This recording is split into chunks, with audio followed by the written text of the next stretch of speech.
Udah, kita mainkan. Bang, yuk.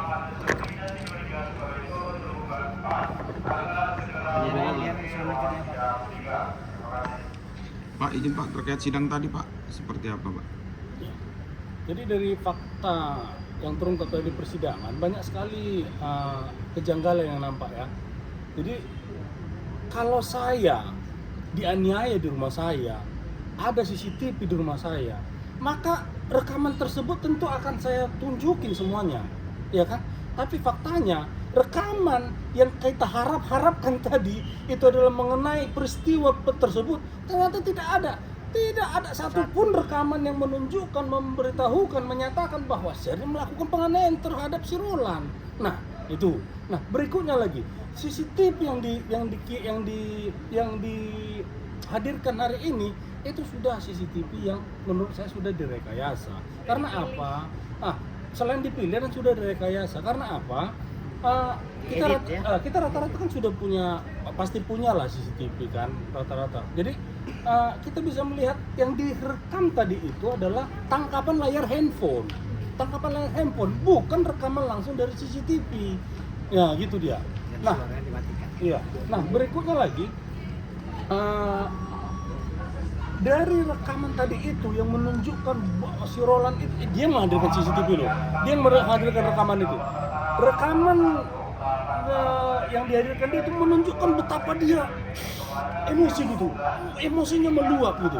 Bagaimana mungkin seorang istri yang sekecil ini menggendong, kita lihat tadi tuh, menggendong anak dua-duanya lalu melakukan penganiayaan terhadap suami, sangat mustahil gitu.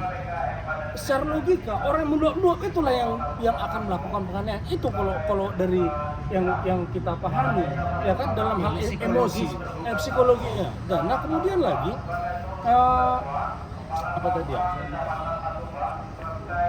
ya? Ada tadi begini.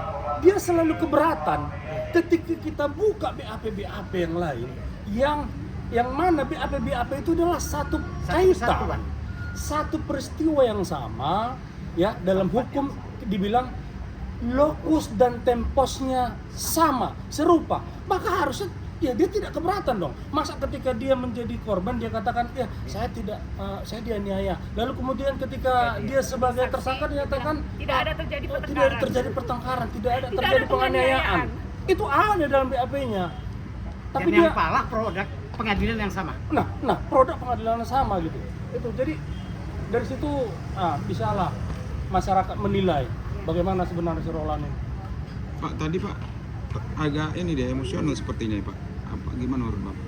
Ya. Sebenarnya kita berharap perkara ini tetap objektif lah. Ya. Dalam arti kata juga kami mohon majelis hakim objektif melihat peristiwa ya atau perkara ini di persidangan. Tadi dia sebagai saksi, tapi ketika kami pertanyakan hal-hal yang berkaitan dengan peristiwa ini, dia meledak, ya. Suka dia bicara, suka dia tanpa ini, ya. Jadi kan nampak sebenarnya tadi, ya, terungkap ketika ya kita pertanyakan jawaban dia dalam perkara ini ternyata tidak sesuai dengan BAP-nya sendiri, baik BAP dia sebagai korban, BAP dia sebagai saksi, bahkan sebenarnya BAP dia sebagai tersangka walau di SP3 ini tidak cocok. Padahal peristiwa pidana ini terjadi pada hari, tanggal, jam, ya, dan tempat yang sama, ya. Itu yang kita. Lalu bagaimana kalau misalkan ini akhirnya kita bilang lah ini mati, apa itu nggak dibikin lagi? Kan tetap sama kan di situ. Ya, jadi kita minta ya, kami mohon kepada majelis hakim, mohon ya, ini permohonan objektif lah lihat perkara ini.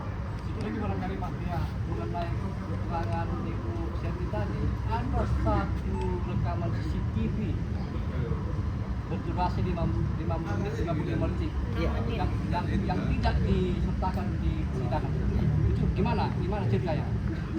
Ya, jadi itu saya pernah melihatnya di penyidik di Polda ketika dia menjadi tersangka. Saya ada diperlihatkan video itu yang berdurasi 6 menit 55 detik. Di situ juga kejadiannya cekcok setelah pasca kejadian KDRT itu.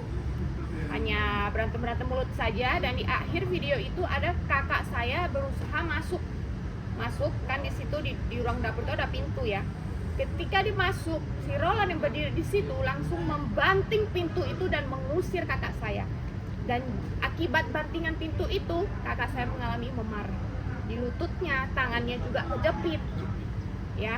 Dan Tapi kakak akhirnya jadi tersangka dan terdakwa. iya, dan kakak saya akan jadi tersangka dan terdakwa terpidana, bahkan sudah dipenjara, dan bahkan pernah dirawat dibantah di Rumah Sakit Bayangkara 9 hari 8 malam karena penganiayaan si Roland itu.